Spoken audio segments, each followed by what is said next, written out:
Here's a helpful technique for making handles using bias strips. Your pattern will have the template patterns that look similar to this page, and you want to transfer these onto first a piece of template plastic.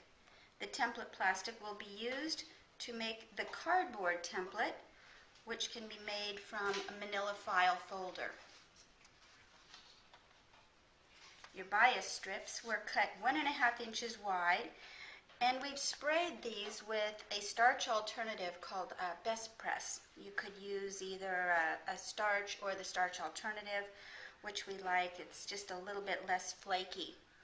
Cover your pressing surface with plastic-coated freezer paper so that you don't get any of the starch onto your pressing surface, and you won't get any glue under it either. It just helps to protect it. Position your bias strip so that the wrong side of the fabric is facing up. Place your cardboard template onto the center of the bias strip and just put a pin in here at the end just to hold it in place.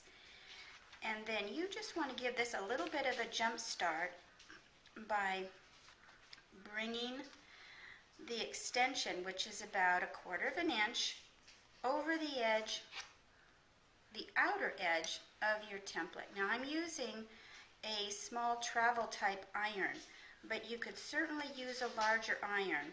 You just have to be careful that you don't burn yourself in this process, so keep your fingers out of the way. Now I'm going to go all the way around the outer edge of the curve on the handle, right? Like this. Reposition. Put a pin in here, and now let's do the same on the inner curve. Slide this around so you can see. Sometimes it gets just a little bit wiggly on the inside curve, and if you will just work it, work the fabric, let me show you, work the fabric with your fingers just like this. Give just a little bit of a tug as you're pressing. You can get all of those wrinkles out. And because you've sprayed it, this is going to hold its curve. So the beauty of this technique is that each one of your handles will be exactly the same shape when you're ready to put it onto your background. I'm trimming the excess off from the extension. Take a glue stick and run the glue stick just on the inside curve, on the extension of the inside curve, all the way around. Get your background fabric in place.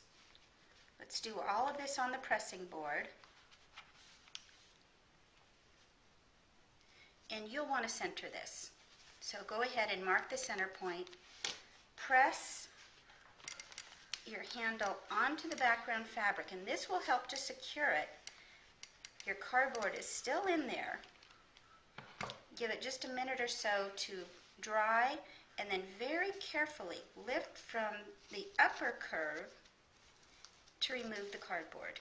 Okay, so you just want to hold on to this firmly, and let's remove the cardboard. Put it back in place. Take the glue stick, and now run the glue stick right underneath the handle, all the way around, underneath, and give it a nice firm press. And there you have it. Every time, for each one of your handles, they'll be perfectly curved and perfectly placed. So your handles are now ready to be stitched either by hand or machine around the outer edges. And you have that turned under edge, which is neat and tidy every time.